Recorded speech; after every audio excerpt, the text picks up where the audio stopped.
Hi guys, welcome to Chandhiran Panorama. Easy English, எளிய வழியில் ஆங்கிலம் கற்பதற்காக உங்களை நான் வரவேற்கிறேன். 8ஆம் பதிவு.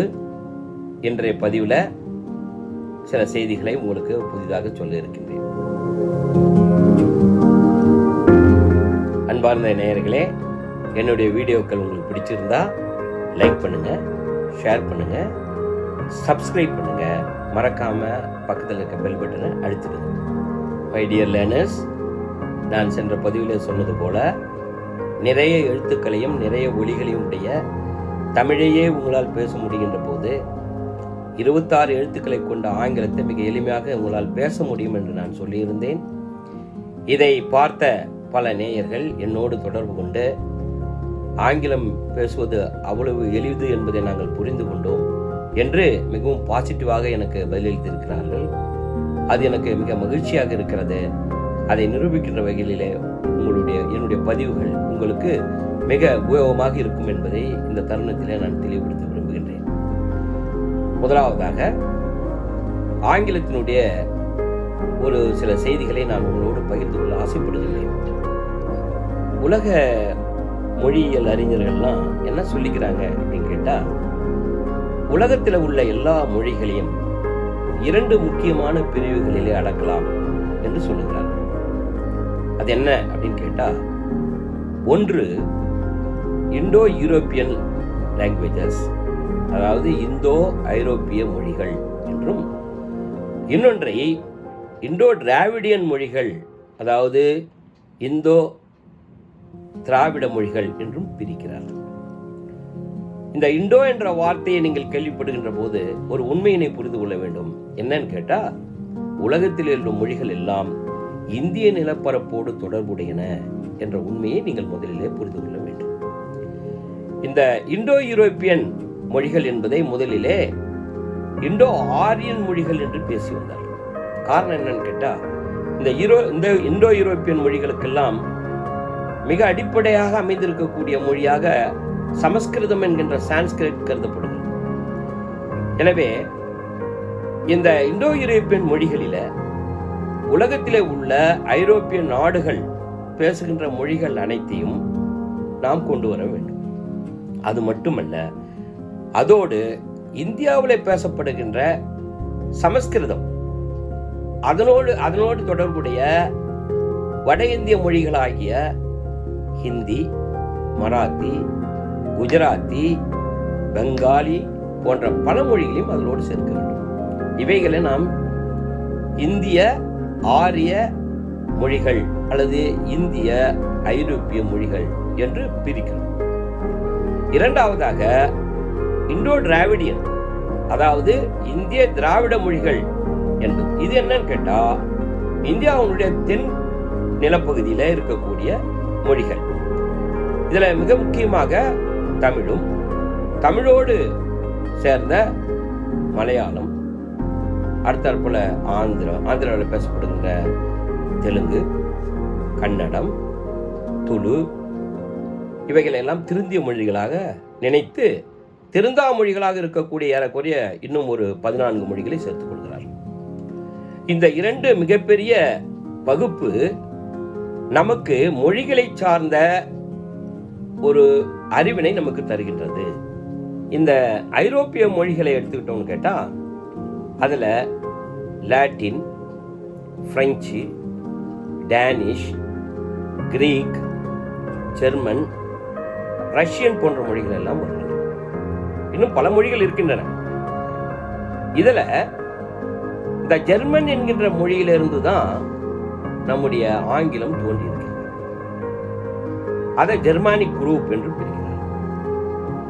இந்த ஜெர்மானிக் குரூப்ல வெஸ்ட் ஜெர்மானிக் குரூப் என்ற ஒன்றிலிருந்து தான் ஆங்கிலம் தோன்றி இருக்கிறது. இந்த வெஸ்ட் ஜெர்மானிக் குரூப்ல இருந்து முதல்ல ஆங்கிலோ சாக்சன் என்கின்ற மொழி தோன்றி இருக்கிறது. இந்த மொழி ஆங்கிலம் தான், ஆனா பழமையான ஆங்கிலம். இந்த ஆங்கிலம் இப்பொழுது படித்து பார்த்தால் நமக்கு பெரும்பான்மையாக புரியாது.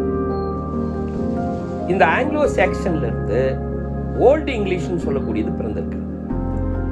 ஏறக்குறைய 14ஆம் நூற்றாண்டுல இந்த ஓல்டு இங்கிலீஷ் என்ன அப்படின்னு கேட்டா அது சாசர்ஸ் லாங்குவேஜ் என்று பேசுகிறார். அதுல ஒரு 75% நம்மளால ஆங்கிலத்தை புரிந்து கொள்ள முடியும். அதிலிருந்து தான் இன்றைக்கு இருக்கக்கூடிய மாடர்ன் இங்கிலீஷ் என்று சொல்லக்கூடிய இந்த நவீன ஆங்கிலம் பிறந்திருக்கிறது. இந்த ஆங்கிலத்தை நாம் இப்பொழுது பேசுகிறோம், எழுதுகிறோம், படிக்கிறோம்.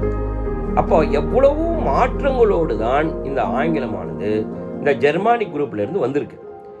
அப்ப ஜெர்மன் மொழிகளோடு தொடர்புடைய ஒரு மொழியாகத்தான் இந்த ஆங்கிலம் கருதப்படுகிறது.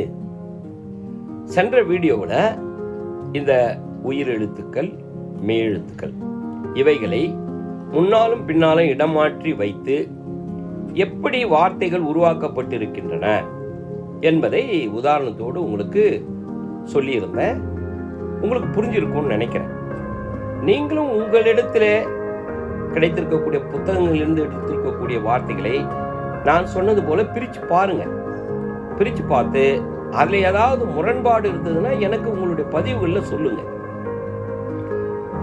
இன்றைய பதிவில் நாம் என்ன பார்க்க போறோம் அப்படின்னு கேட்டா, இந்த உயிர் மெய் ஒலிகளை கொண்டு பயன்படுத்தப்படும் சில ஓரெழுத்து வார்த்தைகள், ஈரெழுத்து வார்த்தைகள், மூவெழுத்து வார்த்தைகள் இவைகளை உங்களுக்கு நான் தரப்போறேன். தமிழ்லேயும் ஓரெழுத்து வார்த்தைகள் இருக்கின்றன. உங்களுக்கு தெரிஞ்சிருக்கோ தெரியலையோ அதை பத்தி கவலை இல்லை. நான் இந்த பதிவுக்கு உங்களுக்கு தரேன்.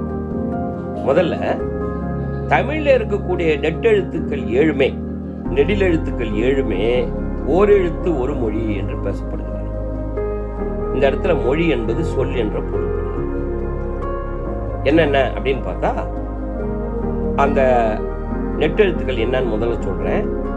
ஆ, இ, உ, ஏ, ஐ, ஓ, ஔ. இல்லைங்களா? இந்த எழுத்துக்களை தனித்தனியா பார்ப்போம். ஆ அப்படின்ற சொல்லுக்கு தமிழ்ல பசு என்று ஒரு பொருள் உண்டு. சென்னையில பால் விற்கிறார்கள். ஆவின் பால். ஆவின் பால்னா பசுவின் பால். ஆ என்றால் பசு. ஆ வந்ததுன்னா பசு வந்தது. இரண்டாவது எழுத்து ஈ. ஈ என்ற எழுத்துக்கு பொருள் என்னன்னா, அது ஒரு வகையான பூச்சி. உங்களுக்கு தெரியும். ஈ என்பதற்கு இன்னொரு பொருளும் இருக்கு. என்னன்னா, கொடு, தா என்று பொருள். மூன்றாவது எழுத்து என்ன அப்படின்னா ஊ. ஊ என்றால் ஊன். ஊன்னா என்ன? உண்ணுகின்ற கறி. உண்ணுகின்ற கறிக்கு ஊ என்று பெயர். நான்காவது எழுத்து ஏ. ஏ என்றால் என்ன அப்படின்னா அம்பு. ஏ என்றால் அம்பு. அடுத்த எழுத்து ஐ. ஐ என்றால் என்ன அப்படின்னா தலைவன், இறைவன் என்ற பொருள் வருகிறது ஐ என்ற எழுத்துக்கு. அடுத்து ஓ என்ற எழுத்து. ஓ என்ற எழுத்துக்கு என்ன அர்த்தம் அப்படின்னு கேட்டா, இந்த கிராமங்களில ஏரிகளில இருந்து மதகு வச்சிருப்பாங்க. அந்த மதகுல இருந்து தண்ணீரை வெளியே விடுவதற்கு ஒரு கட்டையை போட்டு அடைச்சி வச்சிருப்பாங்க. அந்த மதகிலே பயன்படுத்தக்கூடிய அந்த பலகைக்கு ஓ என்று பெயர். அடுத்ததாக அவு. அவுனா என்னன்னா ஔடதம், அதாவது மருந்து. மருந்து என்ற பொருள் அவுக்கு உண்டு. அப்ப தமிழ்ல நெடிலெழுத்துக்களாகிய 7மே சொற்களாக பயன்படுகின்றன. தனியாக எழுத்துக்களாகவும் பயன்படுகின்றன. வாக்கியங்களில் அவைகள் சொற்களாகவும் பயன்படுகின்றன.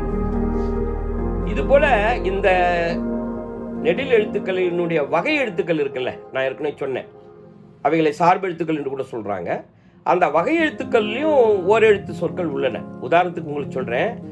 ஆ போல தா, பா, வா இவைகள் எல்லாம் சொற்கள். அதே போல ஈ என்பதுல நீ, தீ, வி. வீணா மலரினுடைய ஒரு பருவம். அதே போல ஐ எடுத்துக்கிட்டோம்னு கேட்டா பை, கை, வை இவைகள் எல்லாம் ஓரெழுத்து சொற்கள். தமிழ்ல இருப்பது போல ஆங்கிலத்திலேயும் ஓரெழுத்து சொற்கள் உள்ளன. அது என்னன்னு சொல்றேன் பாருங்க. ஏ என்ற சொல், அந்த ஆங்கிலத்தினுடைய அகரவரிசையினுடைய முதல் எழுத்து ஏ. அந்த ஏ என்பதே ஒன்று என்கின்ற பொருளை தருகிறது. எ பாய் என்று சொன்னால் ஒரு பையன், எ கேப் என்று சொன்னால் ஒரு தொப்பி என்று அர்த்தம். ஒன்னு சொல்றது போல ஏன்னு சொல்லலாம். அதே போல ஐனா தெரியும், அது ஐ என்பது ஃபர்ஸ்ட் பர்சனை குறிக்கக்கூடிய அந்த ஐ என்ற சொல். அடுத்து கியூனா உங்களுக்கு தெரியும், வரிசை, கியூல நில்லுங்க, கியூனா வரிசை. அடுத்த எழுத்து எக்ஸ்னா ஒரு பெயர் தெரியாத ஒரு நபரோ ஒரு பொருளோ இருந்தால் அதுக்கு எக்ஸ்ன்னு சொல்லுவோம், எக்ஸ் பர்சன் அப்படின்னு சொல்லுவோம். எனவே ஆங்கிலத்திலேயும் ஒரு எழுத்து சொற்கள் உள்ளன.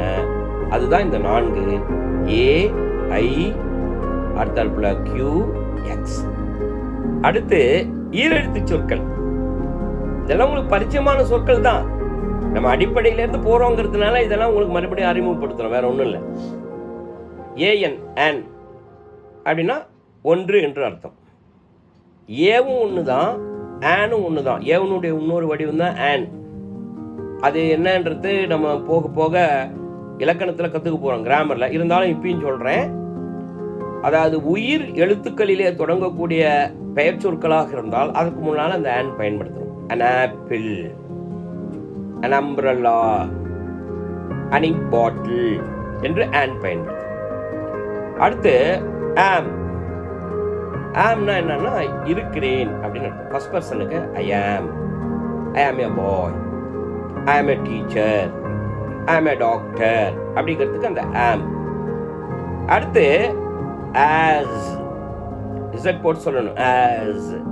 asனா என்ன அர்த்தம்னா அதனால். as I am sick, நம்ம லெட்டரில் எழுதுவோம் as I am sick, அதுக்கு அதனால். அட்டு என்றால் அந்த இடத்தில் அர்த்தம். I will meet you at park, பார்க்கில் உன்னை சந்திக்கிறேன், அதுக்கு அட்டு போடுறோம். அடுத்தாற்போல பின்றது ஒரு வினைச்சொல். அது ஒரு வினைச்சொல். ஆம போல பியும் ஒரு வினைச்சொல். பீனா என்ன அப்படின்னா இரு என்றால். Be a good boy, be a nice boy, be alert.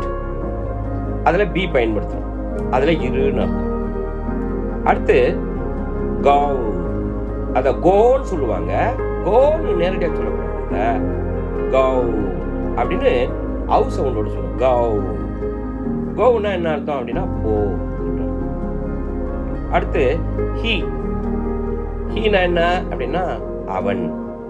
அதை தனியா ஒரு ஹீ அப்படின்ற வார்த்தையை மட்டும் சொல்லும்போது ஹீ அப்படின்னு நீட்டி சொல்லணும். ஆனால் அது வாக்கியங்களில் வரும்போது ஹீஸ் எ பாய். அங்கே ஹீ ஈஸ் எ பாய் அப்படின்னு சொல்லணும், ஹீஸ் எ பாய். ஆனால் அது தனியாக ஹூ இஸ் ஹீ அப்படின்னு சொல்லணும். அடுத்த போல ஐயன் இன்னுன்னா என்ன அப்படின்னா உள்ளே அப்படின்னு. இட்டுனா அது இதுக்கு இந்த இட்டு பயன்படுது. அடுத்து மை என்பது ஒரு புரோனம். நம்ம சொல்ல போறோம், இதெல்லாம் உங்களுக்கு இலக்கணம் சொல்லும்போது இதெல்லாம் விவரிச்சு சொல்ல போறோம். உங்களுக்கு வார்த்தைகள் அறிமுகத்துக்காக இதெல்லாம் பேசுறேன். மை என்று சொன்னால் என்னுடைய, my bag, my book, my house அப்படி. அடுத்தாப்புல நவ் நோ, இதை நோன்னு சொல்லுவாங்க. பெரும்பாலும் இந்தியர்கள் எல்லாம் அதை நோ அப்படிங்கிற ஓ போட்டு சொல்றாங்க. அப்படி கிடையாது. நவ் நீங்க பிபிசியினுடைய பேச்சுக்களில் பாருங்க, அல்லது ஆங்கில படங்களில் பாருங்க, அவங்க சொல்லும்போது அதை நவ் அப்படின்னு சொல்லுவாங்க, இல்லை என்ற அர்த்தம். அடுத்தாப்புல ஆன் என்று சொன்னால் மேலே. The book is on the table, அப்போ ஆன். அடுத்தாப்புல we வீனா நாம்னு அர்த்தம். அந்த வி சொல்லும்போது W போட்டு சொல்லும்போது மட்டும் இதழ்களை குவிச்சுக்கணும். வீன்னு சொல்றோம் பாருங்க, அது வேற. அதாவது கீழ் உதட்ட மேல் பல்லுல வச்சு சொல்ற வி வேனுக்கு போடுற வி. இது அந்த வி இல்லைங்க, W. அப்ப வி, அப்ப WEV என்று சொன்னால் நாம் என்ற அர்த்தம். அடுத்து மூவெழுத்து சொற்கள். ஆண்ட்னா தெரியும் உங்களுக்கு, எறும்பு. அடுத்து ஏஎஸ்எஸ் ஆஸ்னா கழுதை. ஆம், ஆம்னா தெரியும் கை. அதில் அந்த ஆர் வந்து லைட்டாக உச்சரிக்கணும் நீங்கள்.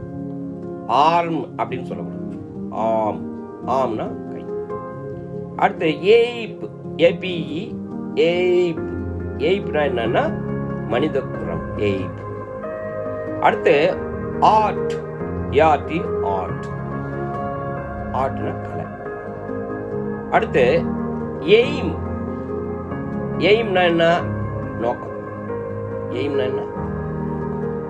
அடுத்து பேட். பேட், பேட்னா மட்டை. கிரிக்கெட் பேட், பேட்னா மட்டை. அடுத்தாப்புல பேக், பிஏஜி, பேக். பேக்னா பை. பாக்ஸ், பாக்ஸ்னா பெட்டி. நல்லா கவனிங்க, நமக்கு 2 எழுத்துக்கள் வருது பா சவுண்ட்ல. தமிழ்ல பா 1 தான், ஆனா ஆங்கிலத்துல பா 2. 1 நான் ஏற்கனவே சொல்லியிருக்கேன், பி சவுண்டோட உள்ளது.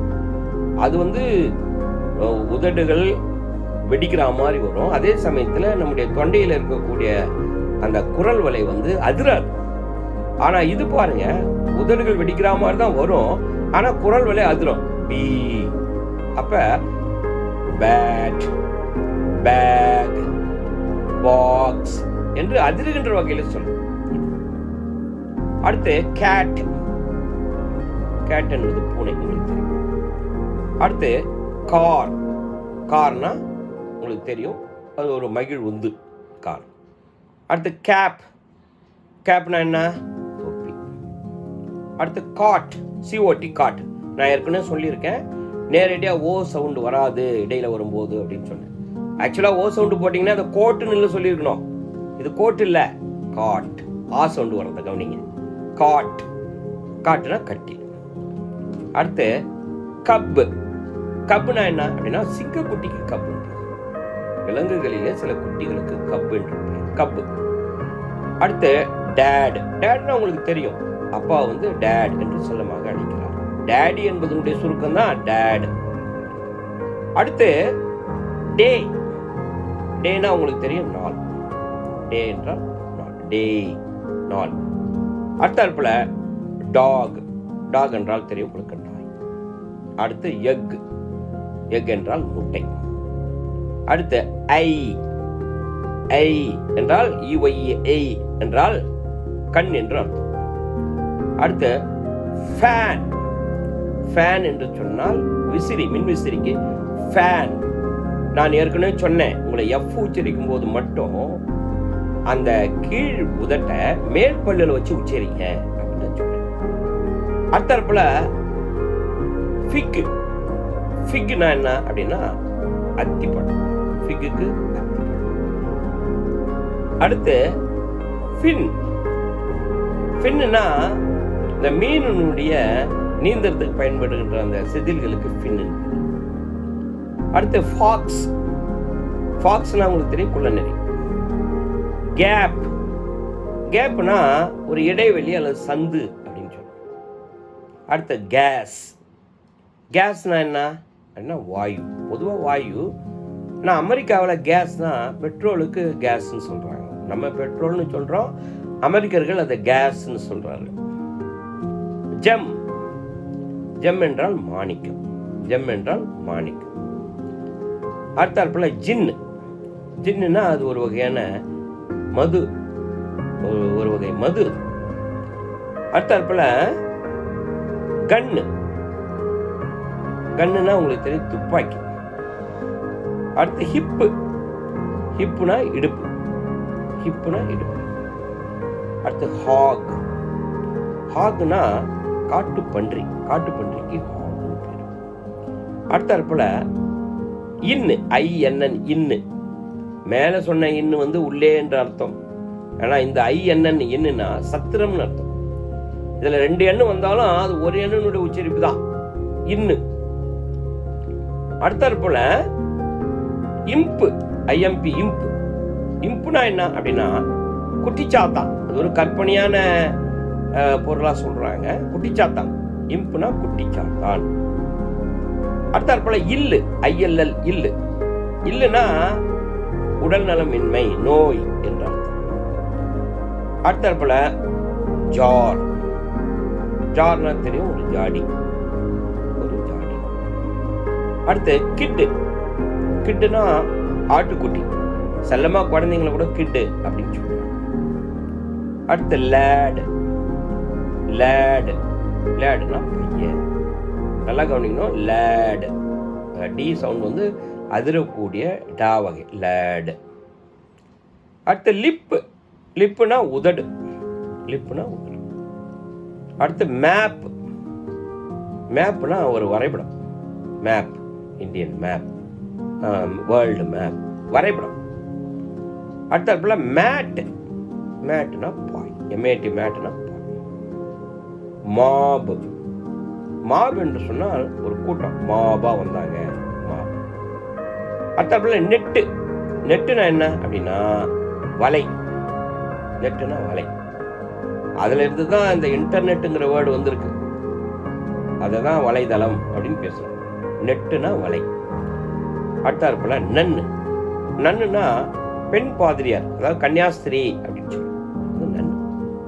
அடுத்து ஓக். ஓஏக்கு ஓக். ஓக் என்பது ஒரு நல்ல பயன்படக்கூடிய உயர்ந்த ரகமான ஒரு மரம். ஓக். அடுத்து பேன். PAN pan. பேன்னா தட்டு. பேன்னா தட்டு. அடுத்து பென். பிஇஎன் பென். பென்னுனா பேனா, எழுதுகின்ற பேனா. அடுத்து பெட்டு. பெட்டுனா உங்களுக்கு தெரியும், செல்லமா வளர்க்கக்கூடிய ஒரு விலங்கு, பிராணி அப்படின்னு சொல்லுவாங்க பெட்டு. அடுத்து பிக். பிக்னா பன்றி. பிக் பன்றி. பிக்குக்கு இன்னொரு பேர் இருக்கு, ஸ்வைன். அது நம்ம படிக்கும்போது ஒரே சொல்லுக்கு பல வகையான சொற்கள் என்னென்ன இருக்குங்கிறத நான் சொல்லி கொடுக்க போறேன். அதை நம்ம சினோனிம் என்ற பகுதியில் பார்க்க போறோம். அடுத்து பிட்டு. பிட்டுனா பிட்டுனா. அடுத்து பாட். நல்லா கவனிக்கணும். பாட். பாட்டுனா பானை. நான் சொன்னதை மறுபடியும் நீங்க கவனிக்கணும். அந்த இடையில வரக்கூடிய ஓக்கள் பெரும்பாலும் ஆ சவுண்டில் தான் வரும். பாட். பாட்டுனா பானை. அடுத்து ரேட். ரேட்டுனா எலி. அடுத்து ரெட்டு. ரெட்டுனா சிகப்பு நிறம். ரெட்டுனா சிகப்பு நிறம். அடுத்து ரிப்பு. ரிப்புனா என்ன அப்படின்னா விலா எலும்பு. நம்முடைய விலா எலும்புக்கு பேர் ரிப்புன்னு பேர். அடுத்து சம்மு. சம்முனா என்ன? ஒரு கணக்கு. சம்முனா கணக்கு. அடுத்து சின்னு. சின்னுனா என்ன அப்படின்னா பாவம். பாவத்தை வந்து சின்னுங்க. சிக்ஸ். சிக்ஸ்னா 6. 6 எண்ணிக்கையை வந்து 6, அதை வந்து 6 அப்படின்னு சொல்லுவோம்.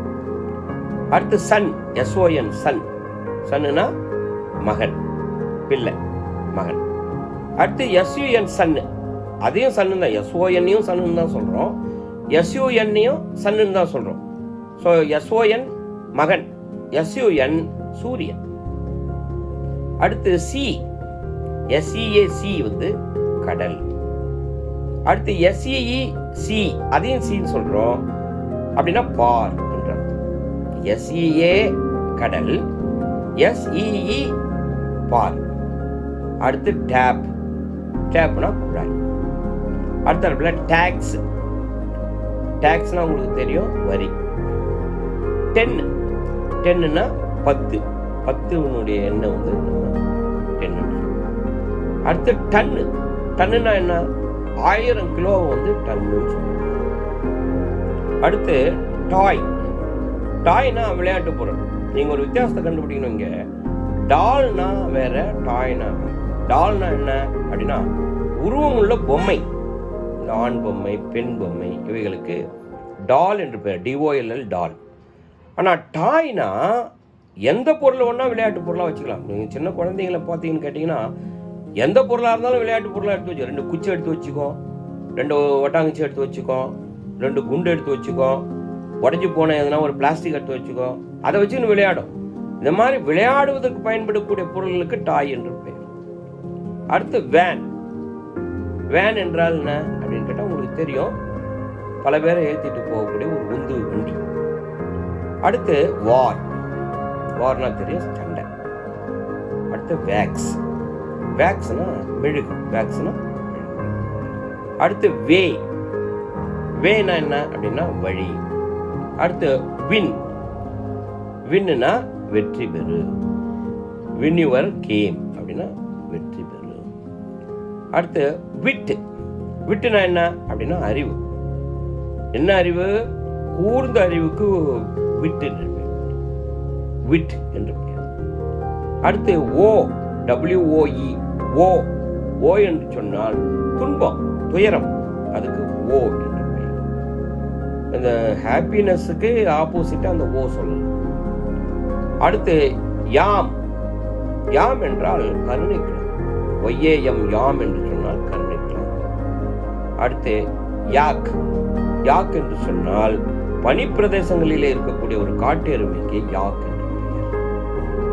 நம்ம சாதாரணமான எருமைகள் வேற, இது வந்து பனிப்பிரதேசங்களில் இருக்கக்கூடிய காட்டு எருமை, அதுக்கு பேர் யாக். அடுத்து ஜூ, ஜூ என்று சொன்னால் விலங்குகளை பாதுகாக்கின்ற ஒரு இடம் அல்லது விலங்குகள் சார்ந்த செய்தி என்பதற்கு கூட ஜூ என்று சொல்லலாம். எனவே இந்த வார்த்தைகளை எல்லாம் நீங்கள் பார்த்தால் பெரும்பாலான வார்த்தைகள் உங்களுக்கு தெரிந்த வார்த்தைகளாகவே இருக்கும். ஆனால் இவள் மூவெழுத்து வார்த்தைகள், இதில் எல்லாத்திலையுமே ஒரு உயிரெழுத்து, ஒரு உயிர் ஒலி கண்டிப்பாக வந்திருக்கும். இந்த வார்த்தைகளை நீங்க கத்துக்க ஆரம்பிச்சிருக்கீங்க. இன்னையிலிருந்து ஆங்கில வார்த்தைகளை நாங்க கொஞ்சம் கொஞ்சமா எளிமையிலிருந்து கடினமான பகுதிக்கு அழைத்து செல்கின்ற வகையில எடுத்துட்டு போறோம். அடுத்த பதிவு என்ன அப்படிங்கறத இப்ப சொல்றேன் நான். அடுத்த பதிவு என்னன்னா, இந்த வார்த்தைகள் அந்த எழுத்துக்களினுடைய எண்ணிக்கை கூடுகின்ற போது 3ங்கிறது 4, 5 அப்படி கூடுகின்ற போது அந்த வார்த்தைகளை உச்சரிப்பதற்கு ஒரு சில கட்டுப்பாடுகளை ஆங்கிலேயர்கள் வைத்திருக்கிறார்கள். அது என்ன அப்படின்னு கேட்டா, அதுக்கு ஆக்சென்ட், ஸ்ட்ரெஸ் என்று சொல்கிறார்கள். அந்த வார்த்தையை இப்படிதான் உச்சரிக்கணும், இந்த எழுத்துல தான் அதுக்கு நீங்க அழுத்தம் கொடுக்கணும் அப்படின்னு சொல்றாங்க. உதாரணத்துக்கு ACCOUNT இந்த வார்த்தையை நம்ம எப்படி சொல்லணும்னா அக்கவுண்ட் என்று சொல்லணும். அந்த 2வது சீல தான் அந்த அழுத்தத்தை நீங்க கொடுக்கணும். அக்கவுண்ட் என்று 2வது கொடுக்கணும். ஏன்னா அதை சிலபிள்களாக பிரிக்கிறார்கள். சிலபிள் என்று சொன்னால் தமிழ்ல அசைகள் என்று பெயர். நம்ம தமிழ்லயே அந்த அசைகள் இருக்கு. ஒரு உயிரெழுத்தையும் அதனோடு சேர்த்த மெய்யெழுத்துக்களையும் சேர்த்து நம்ம அசைகள் என்கிறோம். அதே தான் அவங்க வந்து சிலபிள்ஸ் என்று சொல்கிறார்கள். அது ஓரெழுத்து சிலபிள்கள், அதாவது மானோசிலாபிக், டைசிலாபிக், ட்ரைசிலாபிக் என்று பிரிக்கிறார்கள், பலவாறாக பிரிக்கிறார்கள். ஸோ அதற்கேற்றாற் போல அந்த வார்த்தையை நாம எங்க ஸ்ட்ரெஸ் கொடுக்கணுங்கிறாங்க. அதுக்கு பேர் வேர்ட் ஸ்ட்ரெஸ் என்று பெயர். நான் அடுத்த பதிவில் உங்களுக்கு அதை தான் சொல்லிக் கொடுக்க போறேன். ஏன்னா அந்த வேர்ட் ஸ்ட்ரெஸ் தெரிஞ்சாதான் அந்த வார்த்தையை நீங்க முறையா உச்சரிக்க முடியும். அப்படி முறையா உச்சரிக்க கத்துக்கிட்டா தான் நீங்க பேசுகின்ற போது அதை வேறொரு வார்த்தையோடு சேர்த்து நம்ம லிங்க் பண்ணி பேச முடியும் என்பதை நான் சொல்லிக் கொடுக்க போறேன். நல்லா கவனிங்க அன்பு நேயர்களே. நீங்க மிக எளிமையாக கண்டிப்பான ஒரு உறுதியோடு வெற்றி பெறுவோம் என்ற எண்ணத்தோடு எங்களுடைய பதிவுகளை பாருங்கள். உங்களுடைய கருத்துக்களை கமெண்ட் செக்ஷனில் பதிவிடுங்கள். மீண்டும் அடுத்த பதிவில் உங்களை சந்திக்கின்றேன். நன்றி.